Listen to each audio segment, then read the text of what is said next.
Okay, now good morning, everyone. Uh, in our previous class, I have started with this lesson number 4 of Geography Agriculture. If you have seen that previous video uploaded, in that video, I have started with agriculture. If you have not seen, you can go through that video and you can understand this lesson, the beginning of the lesson. Now, in this lesson, we have understood about the farming activities, that is agricultural. Here, we are going to read about the farming activities, the process which is used for the agriculture purpose to grow the crops and all. In this, we have understood about the uh, three types of activities, three types of economic activities we have understood. And in this, uh, we have read about primary, secondary, and tertiary, which you already know about that. And in previous classes, you have read about it. So, primary activity includes the connecting with extraction and production. We have understood that whatever production means in the raw form, it is available, and when you start it in the like growing of crops and all, it is the extraction. And extraction means taking out or dealing out from interior of the earth. So whatever the process is there, the first stage is that called as primary activity. Clear? Then in this agriculture, fishing and gathering are also examples of primary activity. Second, we have understood about this secondary activity. In this, uh, the goods which are prepared in primary, they are now further processed, further taken under consideration, means those raw things which are taken out, which are produced now through manufacturing and constructing, they are means changed into another form, that is called secondary activity. They are concerned with processing of the resources. Now these resources which we have produced in the primary activity, they are further processed, means they through manufacturing and all, another new product is being made, that is called will come in secondary activity. Then the third economic activity we have read about, tertiary activity, which is a support to primary and secondary activity. That means the things which are produced in primary activity, they are then processed or changed in the final form through secondary activity. And then tertiary activity helps both of them in transporting the things from one place to another. And the examples are the transportation of trade, banking, insurance, advertising. These are the example through which the tertiary activity helps the primary and secondary activity. Then we have further seen that agriculture is the main primary activity, main activity for the people of India also. And for this agriculture, favorable topography, that means proper type of land and the soil is needed, and the climate is should also be suitable for the agriculture purpose. And the land on which the crops are grown is known as arable land. We have also understood about what are arable lands. When the crops are grown on the particular land, that is called as arable land. Further, we have seen about agriculture, sericulture, pisciculture, viticulture, and horticulture. What are these cultures involved in? Agriculture involved in cultivation and rearing of livestock. Rearing of livestock means rearing of or keeping the animals, taking care of the animals. Then sericulture, rearing of the silkworm it is. Then pisciculture, it is breeding of the fish. And viticulture, cultivation of grapes. And horticulture, growing of vegetable, flowers and fruits. And thus we have understood about all these activities, that is agriculture, sericulture, pisciculture, viticulture and horticulture. Then further we have understood about the farm system, that is how farming take place. In this we have also seen that the inputs means what we put to get the produce, the final product. We put input is machinery. We put machinery over there on the farm. Seeds are put, seeds are sown, chemicals are put for, and the process is being made, that is through the process of plowing. Plowing means to till the land to make the land proper for sowing. Sowing to and spraying. Sowing means to put the seeds, and spraying means spraying the fertilizers and all. So all this is the process, and then the after this process, the output we get is the crop. So this is the farm activity we have seen on an arable land, on the land which on which the crops can be grown. And then physical and human farm inputs we have done seen that what are the physical inputs and the human farm inputs. Physical inputs means automatically sunshine is needed, temperature is needed, rainfall is needed for the growth of the crop. And human inputs means whatever efforts human beings put to grow the crops is the they make the storage of the things proper. Then the labor is provided by the human beings, machinery is provided, and chemicals are put on that particular land to get the crops ready. Then we have again next we have read about the types of farming. These types of farming are subsistence farming and commercial farming. In subsistence farming, we have seen that they are practiced for the farmer's family only, and means to meet the needs of the farmer's family only. And it has been further classified into primitive subsistence farming and intensive subsistence farming. So subsistence again divided into two, intensive and primitive. Now intensive, where the farmer cultivates a small plot, simple tools are used, and more labor is needed in intensive subsistence. And the climate should also be suitable. Proper number of days are needed, sunshine is needed, fertile soil is needed for intensive subsistence. Then after intensive we have seen about the primitive, which includes shifting cultivation. In this we have seen that what is shifting cultivation. The farmers, or we can say the people, uh, clear the plot, the land, by clearing that particular land by felling the trees, then burning the trees, and then ashes of that burnt trees are mixed with the soil to make the soil more fertile, and then crops are grown.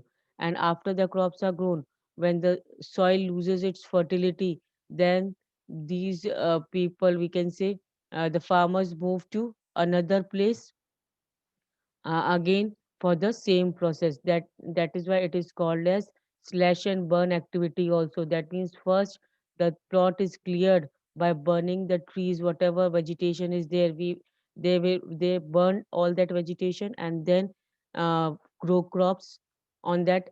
And after growing the crops, when the soil after harvesting, when the soil loses the fertility, they move to another plot and apply the same process. Then shifting cultivation is also known as zooming. And then northeast means by different names. It has been known Melpa in Mexico, Melpa by the name of Melpa. Shifting cultivation is known. Roca is the name given in Brazil, and Lodang given in Malaysia. Then next we have seen about nomadic herding also. It is the type of farming. Nomadic herding is the type of farming where the herdsmen move from one place to another with the animals. Why they move from one place to another with the animals? For the search of food and water. Clear? And even the climate is if not suitable of that particular place for the animals, they move to another place. And mostly these herders means the people who keep the group of animals. So group of animal is called as herds, and the people who keep these animals are called as herdsmen. So they keep these sheep, camel, yak, and goats because it provide wool, hides, and milk and meat. Now, today we are going to start with the commercial farming. Now, what is commercial farming? Commercial farming means, as we have seen, that subsistence farming, farmer grows for its own family needs to meet the own family needs. Whatever crops grown, the farmer uses all the crops grown for its own family needs for fulfilling the demands of the family. But in commercial farming, we have It is that the things are grown or the crops are grown or animals are reared. Animals are also reared for the sale in market. That means for the profit making, to earn the profit, to earn money. And that is why it is called as commercial farming. So this is the main difference, that subsistence farming, uh, the farmers grow for to meet the needs, to fulfill the demands of the family members only, for their its own family. They grow the crops. But in commercial farming, the farmers grow crops and even rear the animals for the sale in market. The area cultivated, the amount of capital used is large. That means here, that time in subsistence, the another important feature or difference we can say is that the area in subsistence farming was a small plot, but where commercial farming is concerned, here the area for cultivation will be large, clear, and the amount of capital used is large. Means whatever machinery, whatever inputs are done, fertilizers, pesticides and all, they are also done in large quantity on the large farm for the commercial farming. Because if you will go grow more crops, you will sell that crops in the market more, for the getting more money, more profit will be earned by you. So this is called as commercial farming. Now, most of the work is done by machines. Now, in this commercial farming, most of the work is done by machines. This is the third important difference. Whereas in subsistence farming, we have seen that most of the work was done by the family of the farmers only, by the farmer and the farmer family only. And human labor was needed more in the subsistence farming. Whereas in commercial farming, work is done in machine. And commercial farming includes commercial grain farming, mixed farming, and plantation agriculture. So now what does commercial farming include? Commercial farming include grain farming to grow the crops even once in a whole year, then mixed farming, more than two crops are grown in a year on the same plot. Sorry. And plantation agriculture, that means plantation crops are also grown. In commercial grain farming, crops are grown for commercial purpose. That means for the sale in the market. Wheat, maize are common commercially grown crops. Which are the two main commercially grown crops? Wheat and maize, makka or gehu. Major areas where commercial grain farming is practiced are temperate grasslands of North America, Europe, and Asia. So, where the main areas for commercial grain farming is where the temperate grasslands of North America, Europe, and Asia. Now, these areas are sparsely populated. Sparsely populated means less populated, not thickly populated. They are less population resides over there because large farms are there. Large farms are there spreading over hundreds of hectares. Hectares. The land counting is done in hectares only. So the large farms are there. Hundreds of hectares plot is used for the commercial purpose, and the population is also very sparse. Sparse means very less. Clear? Now, restrict severe winter restrict the growing season, and only a single crop can be grown. When very much winter is there, very much cold weather is there, then only a single crop can be grown in that season. Now, coming to the mixed farming, the land is used for growing food and fodder crop and rearing of livestock. Means in this case, in mixed farming, more than two crops are grown plus fodder crop. Fodder crop means food for the animals. Those crops are grown uh, which are needed for the food for the animals. And rearing livestock, even on the same plot, the livestock, the animals are reared. Clear? Are taken care. So that is why it is called as mixed farming. Not only food crops are grown for food, but for animal food also, plus rearing of livestock, keeping the animals also is there. It is practiced in Europe. Now, this mixed farming is practiced in Europe, Eastern Asia, USA, Argentina, Southeast Australia, New Zealand, and South Africa. Next, plantation. Now, third type of commercial farming we have seen is plantation. Plantation are the type of commercial farming where single crop of tea, coffee, sugarcane, cashew nut, rubber, banana, and cotton are grown. Clear?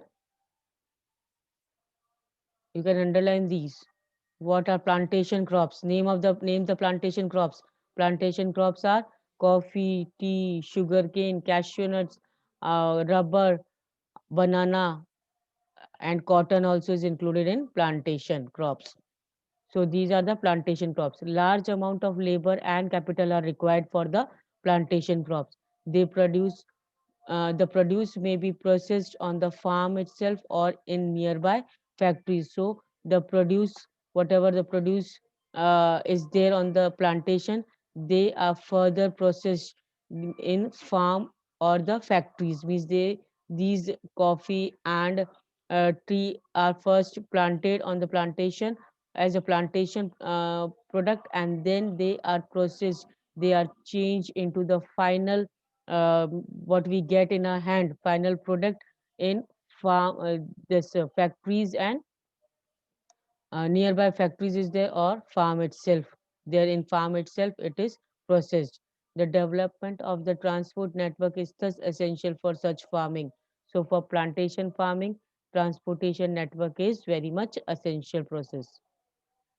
Now, major plantations are found in the tropical regions of world. Rubber in Malaysia, coffee in Brazil, tea in India, India and Sri Lanka are some examples. So these are the plantation crops found in different regions of the world. Now, one by one, we are going to read about these major crops. First, now this is sugarcane plantation. Here, banana plantation is there. You can see the banana plants. Then rice cultivation is there. This like this. The water is needed in the rice cultivation. Then wheat harvesting is here, and bajra cultivation is growing here. Bajra. So major crops, the large variety of crops are grown to meet the requirements of the growing population. So, as the population growth is there, day by day, population is increasing, so variety of crops are needed to meet the demands of the population. Crops also supply raw material for agro-based industries. For agro-based industries means the industries which are in concern with agriculture produce. So these crops are needed for that also. Major food crops are wheat, rice, maize, and millets. Even jute and cotton are fiber crops. Jute and cotton are also fiber crops. Important beverages crops are tea and coffee. So all these are counted in type of crops only. Whether wheat, rice, maize, or millets, jute or cotton, or tea and coffee. All these are the crops, major crops. First, we come to rice. Rice is the major food crop of the world. So, which is the major food crop of the world? Rice. It is the staple diet of the tropical and subtropical region. Means mostly intake diet. Mostly people use this staple diet. Means most of the population eh, uh, use this rice, the crop rice, as a food product. Now, rice needs high temperature. Now, what type of temperature? Temperature is rice needs high temperature, high humidity, and rainfall.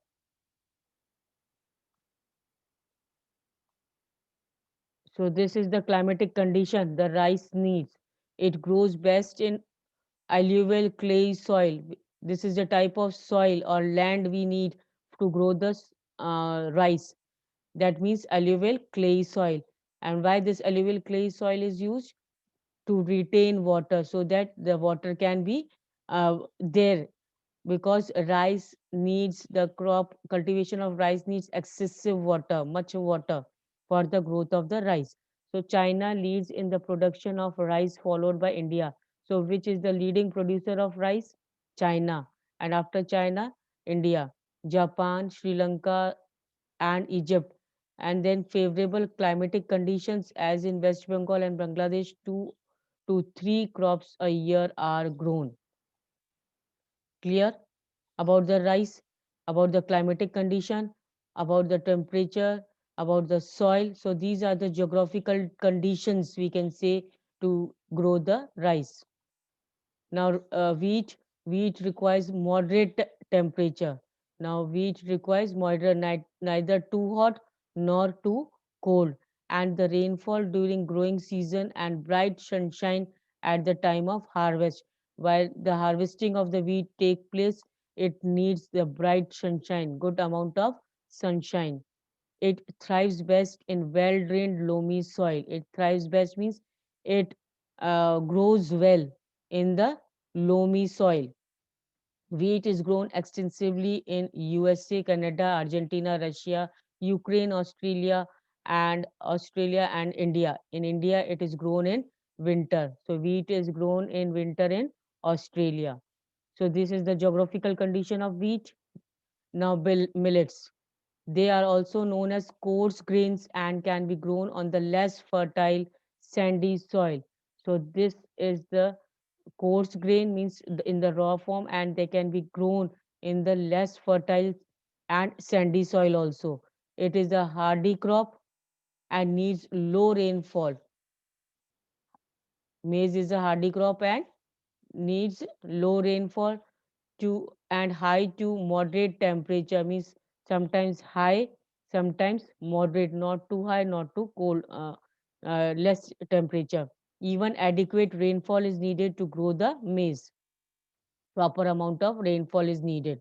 Now, jawar, bajra, and ragi are grown in India. Other countries are Nigeria and China and Niger. Maize is also known as corn. You are very much familiar about the corn. So maize is also known as corn. Various colorful varieties of maize are found across the world. So this maize here. Now maize requires moderate temperature. First, you have read about millets. Sorry, millets we have read. They are also known as coarse grains and can be grown on the less fertile and sandy soil. So millets are, we have read about jawar, bajra and ragi. They are called as millets. Clear? Now we come to maize. Maize requires moderate temperature here, like millets. Maize also required moderate temperature and rainfall and lots of sunshine. Sunshine is needed in much quantity for the growth of maize. It needs well-drained, fertile soil. Maize is grown in North America, Brazil, China, Russia, Canada, India, and Mexico. So these are the important places where mostly maize is grown. So here maize cultivation you can see. Now cotton cultivation here. Cotton requires high temperature. Now what is the uh, requirement for growth of the cotton? Cotton requires in high temperature means very hot temperature should be there. Light rainfall is needed. Even the days are mentioned over here, 210 frost free days and bright sunshine for the growth of the cotton is needed. Means frost free means when winter is there mostly वो अ, हल्का सा वो Frost पड़ जाता है ना वो क्या कहते हैं अपन प्लांट्स के ऊपर पाला पड़ जाता है इस टाइप से we can say in Hindi so that is called as frost free means it should be free from frost and it needs if bright sunshine will be there automatically the days will be frost free and 210 definitely the days are needed to grow the crop of cotton. It grows best on black and alluvial soil. So now here the growth of cotton, black and alluvial soil is needed.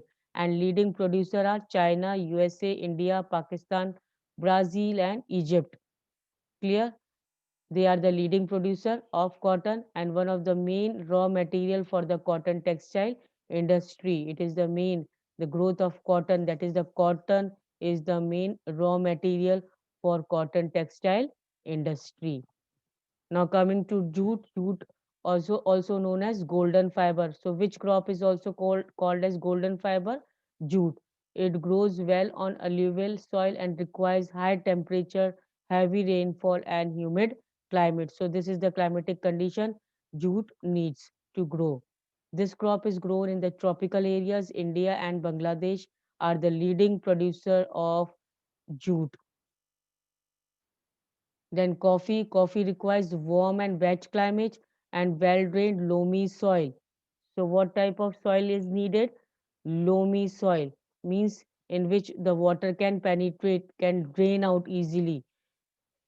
Hill slopes are more suitable for the growth of this crop. So for the growth of coffee, which type of land is needed? Hill slopes.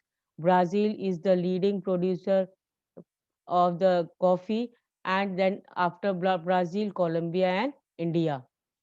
Now tea is a beverage crop grown in plantation. So tea is also a type of crop which is grown on the plantation as a plantation crop. This requires cool climate, well distributed high rainfall throughout the year for the growth of tender leaves. So here also climate, cool climate it needs, and high rainfall throughout the year should be present, should be there for the growth of the tea. Now, who discovered the coffee plant? There are different versions about the discovery of coffee plant. You can underline whatever I am underlining. The in about AD 850, Khaldi, a Arab goat herder who was puzzled by the queer antics of his flocks, tasted the berries of the evergreen bush on the on which the goats were feeding. On experiencing a sense of in exhalation, he proclaimed his discovery to the world. Means this coffee plant was discovered by Kaldi, a goat herder. Clear? Kaldi was a goat herder, and this was discovered when his goats were feeding on this plant. He also tasted it, and then he experienced his discovery to the whole world, shared his discovery to the whole world. Now, about tea again, it needed a well drained loamy soil and gentle slopes. Here also, as coffee, tea also need a gentle slope. Labor in large number is required for the cultivation of the tea. As you see that for plucking the leaves of the tea, labor is required. Then Kenya, China, Sri Lanka produce the best quality of the tea in the world. So today I come to an end here only. Whenever we will meet next, we will continue with agricultural development. We will read the farm in India and farm in USA, the difference between both the farms. So go through the lesson. Uh, Subject enrichment activity for the second I will give you to do it in the winter break. After the winter break you have to submit. Please try to submit, do the activity, because most of you have got zero in the first term who had not submitted subject enrichment activity. And for notebook assessment, still today is the last date I am giving you. Submit on the work submission link which is given to you in the group, and if you are not finding it you can ask me personally or for that, but you have to submit on the work submission link only. Clear? I will not entertain any work submission on my WhatsApp. You have to submit it on the uh, Google form link only for the work submission. And those who have submitted, it is good. Otherwise, now for work submission also, notebook assessment also, I will give you 0 out of 5. Now that's all for today. Thank you.